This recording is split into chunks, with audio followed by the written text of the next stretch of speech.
श्रीगुरुभ्यो नमः हरिः ओम ओम नमः सूर्यः पितामहो व्यासः वसिष्ठो त्रिपराशरः कश्यपो नारदो गार्ग्यः मरीचिर्मुनिरङ्गिराः लोमशः पौलशश्चैव चवनो जवनो भृगुः शवनकोष्ठादशश्चेति ज्योतिष्शास्त्रप्रवर्तकाः नमो ऋषिभ्यः नमो महद्भ्यः। ವೀಕ್ಷಕರೇ, ಭಗವಂತ ಶುಭವನ್ನುಂಟು ಮಾಡಲಿ. ಆತ್ಮೀಯರೇ, ನವೆಂಬರ್ ತಿಂಗಳಲ್ಲಿ ವೃಶ್ಚಿಕ ರಾಶಿಯವರಿಗೆ ಹೇಗಿದೆ ಮಾಸ ಭವಿಷ್ಯ ಎಂಬುದನ್ನು ತಿಳ್ಕೊಳ್ಳೋಣ. ನೋಡಿ, ಗ್ರಹಸ್ಥಿತಿ ಹೇಗಿದೆಯಪ್ಪ ಅಂತಂದರೆ, ನಿಮ್ಮ ರಾಶಿಯಿಂದ ಚತುರ್ಥ ರಾಶಿಯಲ್ಲಿ ರಾಹು, ಪಂಚಮ ರಾಶಿಯಲ್ಲಿ ಶನಿ, ಷಷ್ಠ ಸಪ್ತಮ ಅಷ್ಟಮ ರಾಶಿಯಲ್ಲಿ ಯಾರಿಲ್ಲ, ನವಮ ರಾಶಿಯಲ್ಲಿ ಗುರು ಇದ್ದಾನೆ. ಹಾಗಾಗಿ ಭಾಗ್ಯಕ್ಕೆ ಗುರು ಬರ್ತಾ ಇದ್ದಾನೆ, ಬಹಳ ಒಳ್ಳೆಯದು. ಇನ್ನು 10ನೇ ರಾಶಿಯಲ್ಲಿ ಕೇತು, ಹಾಗೆ 12ನೇ ರಾಶಿಯಲ್ಲಿ ಶುಕ್ರ, ರಾಶಿಯಲ್ಲಿ ರವಿ, ಕುಜ, ಬುಧರು ಕೂಡ ರಾಶಿಯಲ್ಲೇ ಇದ್ದಾರೆ. ಇನ್ನು ಈ ತಿಂಗಳು ನೋಡಿ, ವಿಶೇಷವಾಗಿ ಕಾರ್ತಿಕ ಮಾಸ ಅಂತಂದರೆ ಕೊನೆ ಹಂತ. ನಿಮಗೆ 3ನೇ ತಾರೀಕಿಗೆ ಕಾರ್ತಿಕ ಸೋಮವಾರ ಇದೆ. ಹಾಗೆ 5ನೇ ತಾರೀಕಿಗೆ ಚಂದ್ರ ಜಯಂತಿ ಮತ್ತು ಸತ್ಯನಾರಾಯಣ ಸ್ವಾಮಿ ಪೂಜೆ ಮಾಡುವಂಥ ಹುಣ್ಣಿಮೆಯೂ ಕೂಡ 5ನೇ ತಾರೀಕಿಗಿದೆ. 8ನೇ ತಾರೀಕಿಗೆ ಸಂಕಷ್ಟರ ಚತುರ್ಥಿ. ಹಾಗೆ ಪ್ರತಿ ಸೋಮವಾರವೂ ಕೂಡ ವಿಶೇಷವಾಗಿ ವಿಷ್ಣುವನ್ನು, ಶಿವನನ್ನು ವಿಶೇಷವಾಗಿ ಪೂಜೆ ಪುನಸ್ಕಾರ ಮಾಡುವಂಥದ್ದು. ಅನಂತರದಲ್ಲಿ 17ನೇ ತಾರೀಕಿಗೆ ಸಂಕ್ರಾಂತಿ, ವೃಶ್ಚಿಕ ಸಂಕ್ರಾಂತಿಯೂ ಕೂಡ ಇದೆ. 18ಕ್ಕೆ ಮಾಸ ಶಿವರಾತ್ರಿ, 20ನೇ ತಾರೀಕಿಗೆ ಅಮಾವಾಸ್ಯೆ. ಅನಂತರದಲ್ಲಿ 21, 22 ಸಾಮಾನ್ಯವಾದಂತಹ ಒಂದು ಮಾರ್ಗಶಿರ ಮಾಸ ಆರಂಭ ಆಗುತ್ತೆ. ಈ ತಿಂಗಳಲ್ಲಿ ವಿಶೇಷವಾಗಿ ಏನಾದರೂ ಒಂದು ಪೂಜೆ ಪುನಸ್ಕಾರಗಳನ್ನು ಅಥವಾ ಒಳ್ಳೆ ಕೆಲಸ ಮಾಡಬೇಕು ಅಂತಂದರೆ 7ನೇ ತಾರೀಕು ಚೆನ್ನಾಗಿದೆ. ಹಾಗೆ 14ನೇ ತಾರೀಕು ಕೂಡ ಚೆನ್ನಾಗಿದೆ. ನೀವೇನಾದರೂ ಪೂಜೆ ಪುನಸ್ಕಾರಗಳನ್ನು ಮಾಡಿಕೊಳ್ಳಿ. ನೋಡಿ, ವೃಶ್ಚಿಕ ರಾಶಿಯವರಿಗೆ ಸದ್ಯಕ್ಕೆ ಭಾಗ್ಯಕ್ಕೆ ಬರುವಂತಹ ಗುರು ಬಹಳ ಶುಭವನ್ನು ಉಂಟು ಮಾಡ್ತಾನೆ. ಭಾಗ್ಯಂ ಬಲತೆ ಸರ್ವತ್ರ ನಚ ವಿದ್ಯಾ ನ ಪೌರುಷಂ ಎಂಬುದಾಗಿ ಶಾಸ್ತ್ರಗಳಲ್ಲಿ ಹೇಳಿದೆ. ಹಾಗಾಗಿ ನೀವು ಭಾಗ್ಯಸ್ಥಾನಕ್ಕೆ ಗುರುವು ಕೂಡ ಕರ್ಕಾಟಕ ರಾಶಿಯಲ್ಲಿ ಉಚ್ಚವಾದಂಥ ಒಂದು ಸ್ಥಾನದಲ್ಲಿ ಬರ್ತಾನೆ. ಹಾಗಾಗಿ ಗುರುವಿನ ಅನುಗ್ರಹ, ಗುರುವಿನ ಸಾನ್ನಿಧ್ಯ ಹೇಳುವಂಥದ್ದು ಬಹಳ ಮಟ್ಟಿಗೆ ಆಗ್ತದೆ ನಿಮಗೆ. ಹಾಗಾಗಿ ಬಹಳ ವೃಶ್ಚಿಕ ರಾಶಿಯವರಿಗೆ ಈ ಸಮಯದಲ್ಲಿ ಅಕ್ಟೋಬರ್, ನವೆಂಬರ್, ಡಿಸೆಂಬರ್ ಇದು 3 ತಿಂಗಳು ಕೂಡ ನಿಮಗೆ ಹೆಚ್ಚಿನದಾದಂಥ ಕೆಲಸ ಕಾರ್ಯಗಳ ಅಭಿವೃದ್ಧಿ ಆಗುವಂಥದ್ದು, ಮನಸ್ಥಿತಿಗಳ ಸಮಾಧಾನ ಆಗುವಂಥದ್ದು, ಆರ್ಥಿಕವಾಗಿ ಅಭಿವೃದ್ಧಿ ಆಗುವಂಥ ಒಂದು ತಿಂಗಳಲ್ಲಿ ಆಗ್ತದೆ. ಹಾಗಾಗಿ ಏನೇನು ಒಳ್ಳೆ ರೀತಿಯಾದಂತಹ ಯದೀಚ್ಛೇತ್ ಸಕಾಮಃ ಎಂಬುದಾಗಿ ಶಾಸ್ತ್ರಗಳಲ್ಲಿ ಹೇಳಿದ್ದಾರೆ. ಒಳ್ಳೊಳ್ಳೆ ಇಚ್ಛೆ, ಒಳ್ಳೊಳ್ಳೆ ಪ್ಲ್ಯಾನನ್ನು ಈ ತಿಂಗಳಲ್ಲಿ ಪ್ರಯತ್ನಗಳನ್ನು ಮಾಡಿಕೊಳ್ಳಿ. ಇನ್ನು ನಕ್ಷತ್ರ ಯಾವುದಪ್ಪ ಅಂತಂದರೆ, ವಿಶಾಖ ನಕ್ಷತ್ರ 4ನೇ ಪಾದ, ಹಾಗೆ ಜ್ಯೇಷ್ಠ ನಕ್ಷತ್ರ 1, 2, 3, 4ನೇ ಪಾದ, ಅನುರಾಧ ನಕ್ಷತ್ರ 1, 2, 3, 4ನೇ ಪಾದ. ನೀವು ವಿಡಿಯೋ ಮುಗಿಯವರೆಗೂ ಕೂಡ ನೀವು ನೋಡ್ತಾ ಇರಿ. ವಿಶೇಷವಾಗಿ ನಕ್ಷತ್ರ ಪರಿಹಾರಗಳು ಏನು ಎಂಬುದನ್ನು ಕೂಡ ತಿಳಿಸ್ಕೊಡುವಂಥ ಒಂದು ಪ್ರಯತ್ನ ಮಾಡೋಣ. ನೋಡಿ, ಈ ರಾಶಿಯಲ್ಲಿ ರವಿ ಬುಧ, ರಾಶಿಯಲ್ಲೇ ಬುಧಾದಿತ್ಯ ಯೋಗ ಆಗಿದೆ. ಹಾಗಾಗಿ ಕುಜನ ಜೊತೆಗಿದ್ದಾನೆ, ರಾಶ್ಯಾಧಿಪತಿ ಜೊತೆಗಿದ್ದಾನೆ. ಹಾಗಾಗಿ ಇದು ಒಂದು ಹಂತಕ್ಕೆ ಸಪ್ತಮ ಸ್ಥಾನಕ್ಕೆ ಕುಜನ ದೃಷ್ಟಿಯಾಗಿದೆ. ಹಾಗಾಗಿ ವಿವಾಹಾದಿ ಮಂಗಲ ಕಾರ್ಯಗಳ ಮನೆ ನಡೆಯುವಂತಹ ಪ್ರಯತ್ನಗಳು. ಯಾಕಂದರೆ ಗುರುವಿನ ಬಲವೂ ಕೂಡ ಬಂದಿದೆ, ಕುಜನ ಬಲವೂ ಕೂಡ ಬಂದಿದೆ.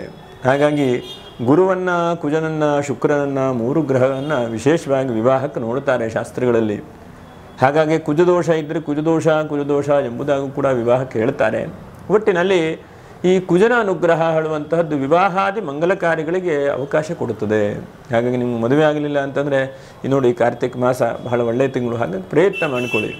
ಅಥವಾ ನಿಮ್ಮ ಮಕ್ಕಳಿಗೇನಾದರೂ ಕೂಡ ವಿವಾಹಾದಿ ಮಂಗಲ ಕಾರ್ಯಕ್ಕೆ ನೋಡ್ತಾ ಇದ್ದರೆ ನೀವು ಕೂಡ ಜಾಸ್ತಿ ಪ್ರಯತ್ನ ಮಾಡಿ ಅಂತ ಹೇಳ್ತೇನೆ. ಹಾಗಾಗಿ ವಿವಾಹಾದಿ ಮಂಗಲ ಕಾರ್ಯಕ್ಕೆ ಶುಭ ಆಗುವಂಥ ಒಂದು ಸಾಧ್ಯತೆಗಳು. ಹಾಗೆ 2ನೇದಾಗಿ ರವಿ ರಾಶಿಯಲ್ಲಿದ್ದಾನೆ. ರಾಜಕೀಯ ವ್ಯಕ್ತಿಗಳು ಒಳ್ಳೊಳ್ಳೆ ತೀರ್ಮಾನ ತೆಗೆದುಕೊಳ್ತೀರಿ. ಹಾಗೆ ನೀವು ತೆಗೆದುಕೊಂಡ ನಿರ್ಧಾರ ಎಲ್ಲ ಕಡೆ ಕೂಡ ಗೆಲುವಾಗುತ್ತೆ. ಗೆಲುವು ನಿಮ್ಮ ಕಡೆಗಿದೆ, ದಿಗ್ವಿಜಯ ಹೇಳುವಂಥ ನಿಮ್ಮ ಕಡೆಗಿದೆ. ಹಾಗಾಗಿ ರಾಜಕೀಯ ವ್ಯಕ್ತಿಗಳಿಗೆ ಬಹಳ ಉತ್ತಮವಾದಂಥ ಅವಕಾಶಗಳು. ನಂತರದಲ್ಲಿ ಇನ್ನು ಬುಧನಿಂದ ಚಿಂತನೆ ಮಾಡಲಿಕ್ಕೆ ಹೋದರೆ ವಿದ್ಯಾರ್ಥಿ ಜೀವನಕ್ಕೂ ಕೂಡ ಅನುಕೂಲತೆಗಳಿದೆ. ಆದರೆ ವಿದ್ಯಾರ್ಥಿಗಳ ಜೀವನದಲ್ಲಿ ಹಾಗೆ ಹೀಗೆ ಆಗಿ ಟೈಮ್ ಪಾಸ್ ಆಗ್ತಾ ಇದೆ. ಅಲ್ಲೂ ಒಂದಷ್ಟು ಯೋಚನೆ, ಇಲ್ಲೂ ಒಂದಷ್ಟು ಯೋಚನೆ. ಹಾಗಾಗಿ ಟೈಮ್ ಪಾಸಾಗಿ ಮುಂದೆ ಹೋಗ್ತಾ ಇದೆ. ಹಾಗಾಗಿ ವಿದ್ಯಾರ್ಥಿಗಳು ಸಮಯದ ಬಗ್ಗೆ ಜಾಸ್ತಿ ಜಾಗೃತಿ ವಹಿಸಿಕೊಂಡು ಒಂದೊಂದು ನಿಮಿಷವೂ ಕೂಡ ಬಹಳ ಮುಖ್ಯವಾದಂಥದ್ದು. ಹಾಗಾಗಿ ಆ ಸಮಯದ ಬಗ್ಗೆ ಬಹಳ ಮುಖ್ಯವಾಗಿ ಗಮನಿಸಿಕೊಂಡು ಮುಂದೆ ಹೋಗುವಂತಹ ಪ್ರಯತ್ನವನ್ನು ಮಾಡಿ. ಒಟ್ಟಿನಲ್ಲಿ ಒಂದು ಹಂತದ ಲಾಭವನ್ನು, ಒಂದು ಹಂತದ ಖುಷಿ ಸಮಾಧಾನವನ್ನು ನಿಮಗೆ ಬುಧನು ನೀಡ್ತಾನೆ. ಮತ್ತು ಬುಧನಿಂದ ಬಹಳ ಮುಖ್ಯವಾಗಿ ನಾವು ಯೋಚನೆ ಮಾಡುವಂಥದ್ದು, ನಿಮ್ಮ ಬುದ್ಧಿಯು ಬಹಳ ಜಾಗೃತೆಯಾಗ್ತದೆ. ನೋಡಿ, ಮನುಷ್ಯನಿಗೆ ರಾಶಿಗೆ ಬುಧಾದಿತ್ಯ ಯೋಗ ಆದರೆ ಚುರುಕಾದಂಥ ಸ್ವಭಾವ, ಬೆಳಿಗ್ಗೆ ಬೇಗನೆ ಹೇಳುವಂಥದ್ದು, ಒಳ್ಳೊಳ್ಳೆ ಕೆಲಸವನ್ನು ಪ್ಲ್ಯಾನ್ ಮಾಡಿಕೊಳ್ಳುವಂಥದ್ದು. ಇವತ್ತಿನ ದಿವಸ 1 ತಿಂಗಳಕ್ಕೆ ಏನೇನು ಕೆಲಸ ಮಾಡಬೇಕು, 1 ವರ್ಷಕ್ಕೆ ಏನೇನು ಮಾಡ್ಕೊಳ್ಬೇಕು, ಲಾಂಗ್ ಟರ್ಮ್ ಇನ್ವೆಸ್ಟ್ಮೆಂಟ್ ಹೇಗೆ ಮಾಡಬೇಕು, ಹೀಗೆ ಯಾವಾಗೂ ಪಂಚಮ ರಾಶಿಯಲ್ಲಿ ಭಾಗ್ಯ ರಾಶಿಯಲ್ಲಿ ಗುರು ಬಂದಾಗ ಒಳ್ಳೊಳ್ಳೆ ಇನ್ವೆಸ್ಟ್ಮೆಂಟ್ ಮಾಡುವಂಥದ್ದು, ನನ್ನ ಜೀವನದ ಕೊನೆಗೆ ಏನು ನಾನು ಮಾಡಬೇಕು ಸಾಧನೆ ಹೇಳುವಂತಹ ಪ್ಲ್ಯಾನನ್ನು ಮಾಡುವಂಥದ್ದು, ಇದೆಲ್ಲ ಬಹಳ ಉತ್ತಮವಾಗಿ ಅವಕಾಶಗಳಿದೆ. ಇಷ್ಟು ದಿವಸ ಗುರುವಿನ ಬಲವೂ ಇರಲಿಲ್ಲ, ಶನಿ ಬಲವೂ ಇರಲಿಲ್ಲ, ಆದರೆ ಈಗ ಗುರುವಿನ ಬಲ ಬಂದಿದೆ. ಹಾಗಾಗಿ ಒಂದು ಹಂತಕ್ಕೆ ನೀವು ಮುಂದೆ ಒಂದು 4-5 ಸ್ಟೆಪ್ ಪಟ ಪಟ ಪಟ ಪಟ ಮುಂದೆ ಹೋಗುವಂಥ ಅವಕಾಶಗಳಿದೆ. ಹಾಗಾಗಿ ಆ ರೀತಿಯಲ್ಲಿ ಮುಂದೆ ಹೋಗುವಂಥ ಪ್ರಯತ್ನಗಳನ್ನು ಕೂಡ ಮಾಡಿಕೊಳ್ಳಿ. ಇನ್ನು ಚತುರ್ಥದ ರಾಹು ಸ್ವಲ್ಪ ವಿದೇಶ ಪ್ರಯಾಣ, ವಿದೇಶದಿಂದ ಹಣ ಬರುವಂಥದ್ದು, ಸ್ವಲ್ಪ ಜಾಸ್ತಿ ಮಟ್ಟಿಗೆ ಹಣಕಾಸಿನ ವೃದ್ಧಿ ಆಗುವಂಥ ಸಾಧ್ಯತೆಗಳಿದೆ. ಹಾಗಾಗಿ ಖರ್ಚು ಕೂಡ ವಿಪರೀತ ಆದಂಥ ಖರ್ಚಾಗ್ತದೆ. ಅದರ ಜೊತೆಗೆ ಹೆಚ್ಚಿನದಾದಂಥ ಹಣಕಾಸು, ಹೆಚ್ಚಿನದಾದಂಥ ಅನುಕೂಲತೆಗಳು, ಮನಸ್ಸಿಗೆ ಸಮಾಧಾನ ಸಿಗುವಂಥದ್ದು, ಇಲ್ಲ ಒಂದು ಕಡೆಗೆ ಹಣಕಾಸು ಬಂತಪ್ಪ, ಸಮಾಧಾನ ಆಯ್ತಪ್ಪ, ಲಾಭಾಂಶ ಆಯ್ತಪ್ಪ ಹೇಳುವಂತಹ ಒಂದು ಮನಸ್ಥಿತಿ ಭಾಳ ಒಳ್ಳೆ ರೀತಿಯಾಗಿ ಬರುತ್ತೆ. ಹಾಗಾಗಿ ಇದು ಶುಕ್ರನಿಂದ ಮತ್ತು ರಾಹುವಿಂದ ಯಾವಾಗೂ ಕೂಡ ವಿಶೇಷವಾದಂಥ ಹಣವನ್ನು ನಾವು ಗಮನಿಸ್ತೇವೆ. ರಾಹು ಚತುರ್ಥದಲ್ಲಿದ್ದಾಗ ಇನ್ನೂ ಕೆಲಸ ಕಾರ್ಯ ಸಿಕ್ಕಿಲ್ಲ ಅಥವಾ ವಿದೇಶಕ್ಕೆ ಹೋಗಬೇಕು, ಇಲ್ಲ ಒಂದು ಕಡೆ ಕೆಲಸ ಮಾಡಬೇಕು ಅಂತಂದರೆ ವಿದೇಶಾದಿ ಕೆಲಸಗಳಲ್ಲಿ ತೊಡಗುವಂತಹದ್ದು, ಒಳ್ಳೊಳ್ಳೆ ಕೆಲಸಕ್ಕೆ ಹೋಗುವಂಥದ್ದು, ಮನಸ್ಥಿತಿ ಹೇಳುವಂಥ ದೃಢವಾಗಿರ್ತದೆ ನಿಮಗೆ ಈ ತಿಂಗಳಲ್ಲಿ. ಅದು ಬಹಳ ಒಳ್ಳೆಯದಾದಂಥದ್ದು. ಪಂಚಮದ ಶನಿ, ಸ್ವಲ್ಪ ವಾಹನದ ವಿಷಯದಲ್ಲಿ ಸ್ವಲ್ಪ ಜಾಗೃತೆ ವಹಿಸ್ಕೊಳ್ಳಿ. ಮತ್ತು ಯಾರಿಗೆ ಸಂತಾನಾದಿಗಳು ಆಗಲಿಲ್ವ ಅಂಥವರು ಸ್ವಲ್ಪ ಈ ತಿಂಗಳಲ್ಲಿ ಸಂತಾನಕ್ಕೆ ಸ್ವಲ್ಪ ಜಾಗ್ರತೆ, ಸ್ವಲ್ಪ ಗರ್ಭದ ವಿಷಯದಲ್ಲಿ ಸ್ವಲ್ಪ ಜಾಗ್ರತೆ ವಹಿಸ್ಕೊಳ್ಬೇಕು. ಗರ್ಭೋತ್ಪತ್ತಿ ಆದಂಥವರು, ಗರ್ಭೋತ್ಪತ್ತಿ ಆಗಬೇಕು ಹೇಳುವಂಥವರು ಸ್ವಲ್ಪ ಜಾಗ್ರತೆ ವಹಿಸ್ಕೊಳ್ಬೇಕು. ಸಣ್ಣ ಪುಟ್ಟ ಆರೋಗ್ಯದಲ್ಲಿ ಸ್ವಲ್ಪ ಏರುಪೇರು ಆಗುವಂಥ ಸಾಧ್ಯತೆಗಳು. ಇನ್ನು ದಶಮದ ಕೇತುವಿಂದ ಚಿಂತನೆ ಮಾಡುವಂಥದ್ದು. ಉದ್ಯೋಗದ ಸ್ಥಾನದಲ್ಲಿ ಕೇತು ಬಂದಾಗ ಸ್ವಲ್ಪ ಕಳ್ಕೊಂಡಂಥ ಉದ್ಯೋಗ ಸ್ವಲ್ಪ ಸಿಗುತ್ತದೆ ಈ ತಿಂಗಳಲ್ಲಿ. ಅದು ಬುಧಾದಿತ್ಯ ಯೋಗ ಆದದ್ರಿಂದ ಯಾವುದೋ ಒಂದು ವ್ಯಕ್ತಿಗಳು ಹೇಳ್ತಾರೆ ನಿಮಗೆ, ಅವರ ಒಂದು ರೆಕಮೆಂಡೇಷನು, ಅವರ ಒಂದು ಜೊತೆಗೆ ಹೇಳುವಂತಹ ಮಾಹಿತಿಗಳ ಮೂಲಕವಾಗಿ ನಿಮ್ಗೆ ಹೆಚ್ಚಿನದಾಗಿ ಕೆಲಸ ಕಾರ್ಯ ಸಿಗುತ್ತೆ.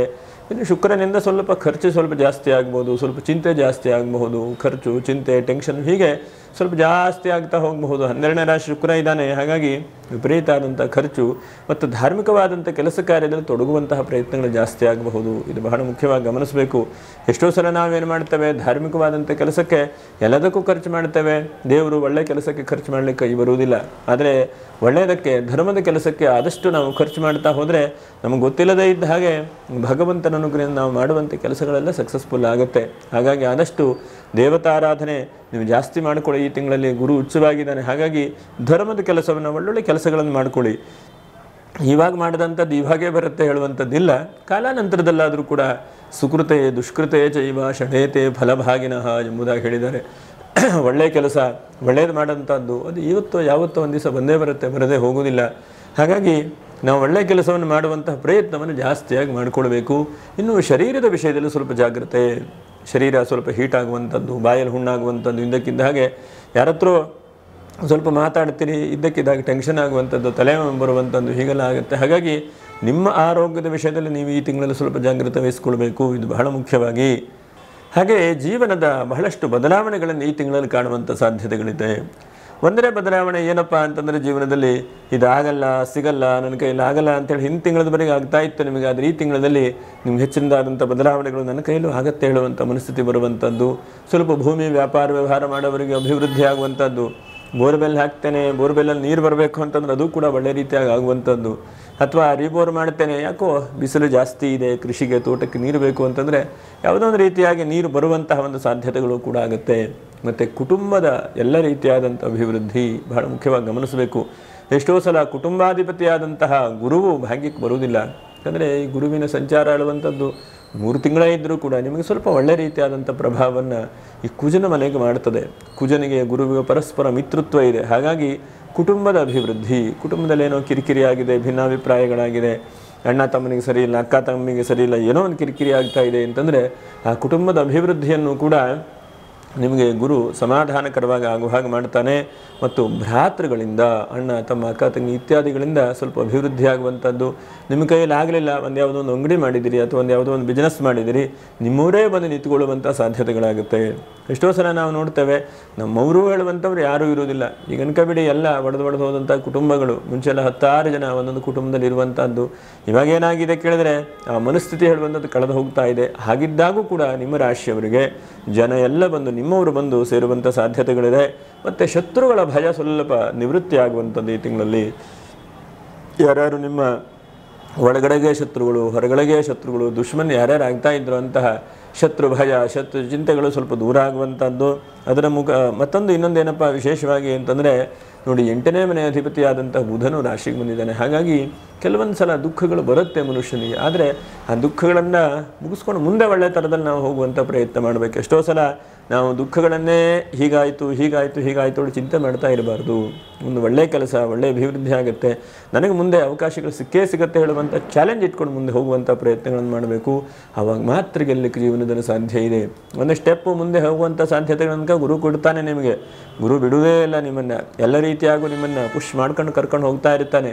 ಯಾಕಂದರೆ ಹಾಗಾಗಿ ನಿಮಗೆ ಗುರುವಿನ ಅನುಗ್ರಹವೂ ಕೂಡ ಸಿಕ್ಕಿದೆ. ಮುಂದೆ ಹೋಗುವಂಥ ಪ್ರಯತ್ನಗಳನ್ನು ಮಾಡಿಕೊಳ್ಳಿ. ಮತ್ತು ಸಿಮೆಂಟು, ಕಲ್ಲು, ಮರಳು ಇತ್ಯಾದಿ ವ್ಯವಹಾರ ಮಾಡೋವರಿಗೂ ಕೂಡ ಹೆಚ್ಚಿನದಾದಂಥ ಲಾಭಾಂಶಗಳನ್ನು ಈ ತಿಂಗಳಲ್ಲಿ ನೀವು ಕಾಣಬಹುದು. ಪ್ರಯಾಣಾದಿಗಳು ಸ್ವಲ್ಪ ಜಾಸ್ತಿ ಆಗಬಹುದು, ಸ್ವಲ್ಪ ಓಡಾಟಗಳು ಸ್ವಲ್ಪ ಜಾಸ್ತಿ ಆಗಬಹುದು. ಕಾರ್ತಿಕ ಮಾಸ ಅಲ್ವಾ, ಹಾಗಾಗಿ ಎಲ್ಲ ದೀಪಾವಳಿ ಮೊದಲಾದೆಲ್ಲ ಮುಗೀತಲ್ಲ. ಈಗ ನಿಮಗೆ ಇನ್ನೇನಂತಂದರೆ ಸ್ವಲ್ಪ ಜಾಸ್ತಿಯಾಗಿ ಓಡಾಡುವಂಥ ಕೆಲಸ ಕಾರ್ಯಗಳು ಸ್ವಲ್ಪ ಜಾಸ್ತಿ ಆಗಬಹುದು. ಇರಲಿ, ಒಳ್ಳೆಯದಕ್ಕೋಸ್ಕರ ಓಡಾಡಿ. ಒಟ್ಟಿನಲ್ಲಿ ಈ ತಿಂಗಳ ಹೇಳುವಂಥದ್ದು ಹೆಚ್ಚಿನದಾದಂಥ ಲಾಭಾಂಶಗಳನ್ನು ನಿಮಗೆ ಎಲ್ಲ ರೀತಿಯಾಗೂ ಅನುಗ್ರಹಿಸ್ತದೆ. ಇನ್ನು ನಕ್ಷತ್ರ ಪರಿಹಾರಗಳೇನು? ವಿಶಾಖ ನಕ್ಷತ್ರ 4ನೇ ಪಾದದವರು ಪ್ರತಿನಿತ್ಯವೂ ಕೂಡ ತಂದೆ ತಾಯಿಯವರಿಗೆ ಮಾತೃದೇವೋ ಭವ ಪಿತೃದೇವೋ ಭವ ಪ್ರತಿ ನಿತ್ಯವೂ ನಮಸ್ಕಾರವನ್ನು ಮಾಡಿ. ತಂದೆ ತಾಯಿಯವರ ಆಶೀರ್ವಾದ ಮಹತ್ತರವಾದಂಥದ್ದು. ಹಾಗಾಗಿ ತಂದೆ ತಾಯಿಯವರ ಆಶೀರ್ವಾದ ಅನುಗ್ರಹದಿಂದ ಎಲ್ಲ ರೀತಿಯಾದಂತಹ ನೆಮ್ಮದಿ ಸಮಾಧಾನಗಳು ಎಲ್ಲವೂ ಕೂಡ ಸಿಗುತ್ತದೆ. ಹಾಗೆ ಜ್ಯೇಷ್ಠ ನಕ್ಷತ್ರ ನಿಮಗೆ ಎಷ್ಟು ಸಾಧ್ಯ ಆಗುತ್ತೋ ಅಷ್ಟು ಗೋ ಸೇವೆ ಮಾಡಿ. ನಿಮ್ಮ ಹತ್ರ ಗೋ ಸಾಕಲಿಕ್ಕಾಗೋದಿಲ್ಲ, ಸಾಕವರಿಗೆ ಹೋಗಿ ಸಹಾಯ ಸಹಕಾರಗಳನ್ನು ಮಾಡಿ. ಗೋ ಸೇವೆ ಯಾರ್ಯಾರು ಮಾಡ್ತಾ ಇದ್ದಾರೋ ಅಂಥವರಿಗೆಲ್ಲ ನಿಮ್ಮ ಕೈಲಾದಂಥ ಸಹಾಯ ಸಹಕಾರಗಳನ್ನು ಮಾಡಿ. ಗೋವಿಂದ ಬಹಳ ಒಳ್ಳೆಯದಾಗ್ತದೆ. ಇನ್ನು ಅನುರಾಧ ನಕ್ಷತ್ರ ನೀವು ಏನಾಗುತ್ತೋ ಅಷ್ಟು ಗುರುಗಳ ಸನ್ನಿಧಾನ, ಮಹಾತ್ಮರ ಸನ್ನಿಧಾನ, ಗುರುಗಳು ಹಿರಿಯರಿರುವಂಥ ಜಾಗಕ್ಕೆ ಹೋಗಿ ನೀವು ಭಕ್ತಿಯಿಂದ ನಮಸ್ಕಾರ ಮಾಡಿ. ನಿಮ್ಮ ಕೈಲಾದಂಥ ಯಾವ ಸೇವೆ ಆಗ್ತದೆಯೋ, ತುಳಸಿ ಅರ್ಚನೆ ಮಾಡುವಂಥದ್ದು, ಅಥವಾ ತುಳಸಿ ಗಿಡ ನೆಡುವಂಥದ್ದು, ಅಥವಾ ತುಳಸಿ ಬೆಳೆಸುವಂತಹ ವ್ಯಕ್ತಿಗಳಿಗೆ ಹೆಲ್ಪ್ ಮಾಡುವಂಥದ್ದು, ಹೀಗೆ ನಿಮ್ಮ ಕೈಯಲ್ಲಿ ಏನೇನು ಸಾಧ್ಯತೆ ಆಗುತ್ತೋ ಅಂತಹ ಸಹಾಯ ಸಹಕಾರಗಳನ್ನು ಮಾಡ್ತಾ ಬನ್ನಿ. ದೈವಾನುಗ್ರಹ ಈ ತಿಂಗಳು ಹೆಚ್ಚಿನದಾದಂಥ ಅಭಿವೃದ್ಧಿಯನ್ನು ಕೊಡಲಿ, ಅನುಗ್ರಹಿಸಲಿ ಅಂತ ಹೇಳ್ತಾ ಆ ಗುರುಗಳಲ್ಲಿ ಭಕ್ತಿಯಿಂದ ಸ್ಮರಣೆ ಮಾಡ್ತಾ ಮುಂದಿನ ವಿಡಿಯೋದಲ್ಲಿ ಮತ್ತೆ ಭೇಟಿ ಮಾಡೋಣ. ನಮಸ್ಕಾರ.